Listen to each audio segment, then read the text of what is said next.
se reposer de leurs travaux et leurs œuvres le suivent. Bien. Déjà, quand une personne meurt, on peut faire la messe des requiem si c'était un catholique. Il y a d'autres qui peuvent faire une exhortation, non pas pour s'adresser au cadavre, mais pour s'adresser à ceux qui sont encore en vie, pour leur dire de se préparer, parce que ce qui vient d'arriver à l'autre arrivera aussi à tout le monde. Et là, on exhorte. Mais, dès que la personne meurt, tout est fini. Même si la personne est membre d'une église, c'est déjà fini. Appartenir à une église bâtiment, n'est pas une garantie pour échapper au jugement ou échapper au monde astral, échapper au diable, non. Si on a vécu dans le péché tout en étant dans l'église, dès que la mort intervient, on peut voir le cadavre là, les gens font des funérailles, même si il y a le luxe par autour de ces funérailles là, ça importe peu. Ça importe peu. Déjà, la personne elle-même pleure. Même quand vous allez au cimetière, hein, même quels que soient les honneurs liés aux obsèques, la personne pleure parce qu'elle connaît déjà là où elle part, cette personne. J'avais déjà parlé de ça, le mystère de la mort.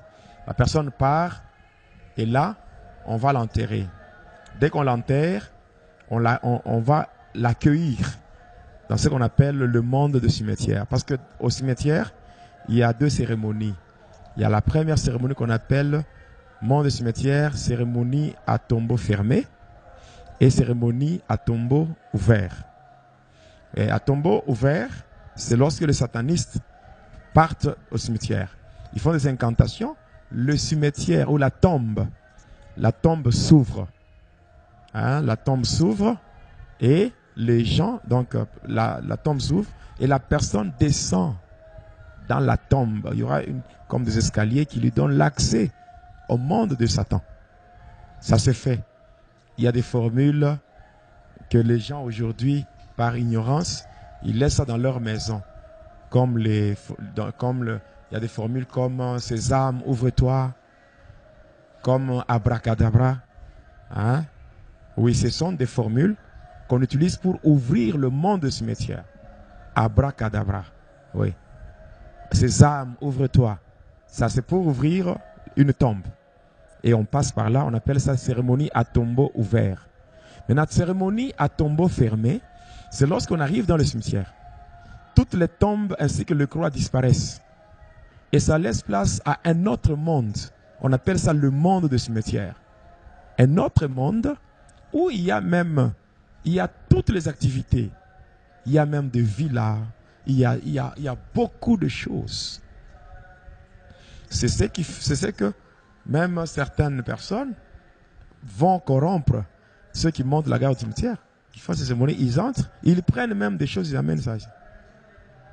Il y a même certains véhicules, hein, certaines voitures qui viennent du monde des cimetières. Oui. Alors là, c'est la cérémonie à tombeau fermé. Et passant par cela, qu'est-ce qui se fait? Quand la personne meurt, n'est-ce pas, on l'enterre. Mais directement, la personne est reçue dans le monde des cimetières. Et la personne va aimer. Si par exemple, dans ce monde, la personne vivait dans une bicoque, hein, ou dans une maison vraiment terre à terre. Mais là-bas, la personne est reçue. Il y a des agents qui sont là pour enregistrer les nouveaux venus. On les enregistre, donc leurs noms sont mentionnés dans les registres. Et on leur donne des logements dans le monde des cimetières. Et dans ce monde des cimetières-là, on fait juste un séjour de 7 jours. Après 7 jours, directement, on vous donne la soutane d'emportement. Et cette soutane vous projette. C'est comme un ascenseur qui vous prend du monde des cimetières pour vous amener dans le monde astral. C'est comme ça que ça se passe. Maintenant, ça c'est lorsque un païen ou un chrétien hypocrite C'est lui qui va subir toutes ces choses. Mais un chrétien né de nouveau, un chrétien qui a marché avec Jésus, qui a marché dans l'honnêteté, l'intégrité, la fidélité, dès qu'il meurt, ce chrétien-là, d'abord, quand on l'enterre et que la nuit, les sorciers viennent là au cimetière pour faire des cérémonies, la tombe ne s'ouvre pas. Ça ne s'ouvre pas.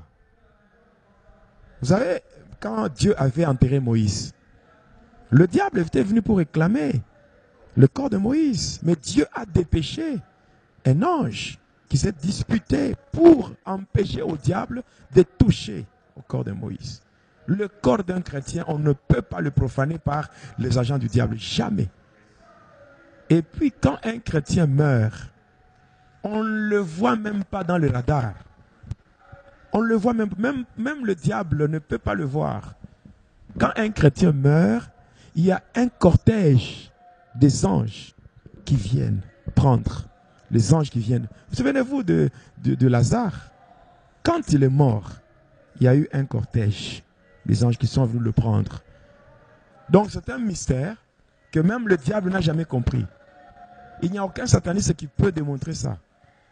Ça, c'est un mystère qui reste caché par Dieu lui-même. Et c'est ça même, c'est un privilège que le Seigneur accorde à ceux-là qui le craignent. Et j'encourage ceux qui me suivent et ceux qui me suivront de rester attachés à Jésus. Même après la mort, il n'y a rien de maléfique qui sera fait. Rien. La deuxième question, c'est lié à la sorcellerie. La sorcellerie. Vous savez, aujourd'hui, l'œuvre de Dieu, c'est quelque chose qui ne peut pas se faire avec complaisance. Si vous voulez vraiment que les sorciers commencent à jouer et à faire tout ce qu'ils veulent dans l'église, mettez la complaisance, mettez l'amitié là-dedans, sachez que c'est déjà parti. Dans l'église de Dieu, même dans le staff, tout doit se faire selon l'orientation de Dieu. Je peux avoir un ami avec qui on a grandi. Ce n'est pas parce qu'il vient me rejoindre à l'église que je dois directement lui donner un poste ou une fonction. Non. Si le Seigneur ne l'a pas désigné pour telle fonction, mais je vais le laisser là-bas, dans les bancs, comme une brebis ordinaire. Il faut avoir la révélation lorsqu'il est question de faire le collège ou le staff dirigeant. Parce que les sorciers ont plusieurs missions au sein de l'église. La première mission, c'est bloquer le projet de l'église. L'église peut avoir des projets. Maintenant, les sorciers, pour arriver à cela, qu'est-ce qu'ils font? Ils doivent se disputer, tout cela, afin qu'on leur donne des postes importants. Or, l'élévation ne vient pas des hommes. L'élévation vient de Dieu. Si Dieu trouve que telle personne est compétente pour assumer telle fonction, Dieu lui-même va orienter les choses de sorte que la personne se retrouve à la place indiquée. Maintenant, si on commence à le faire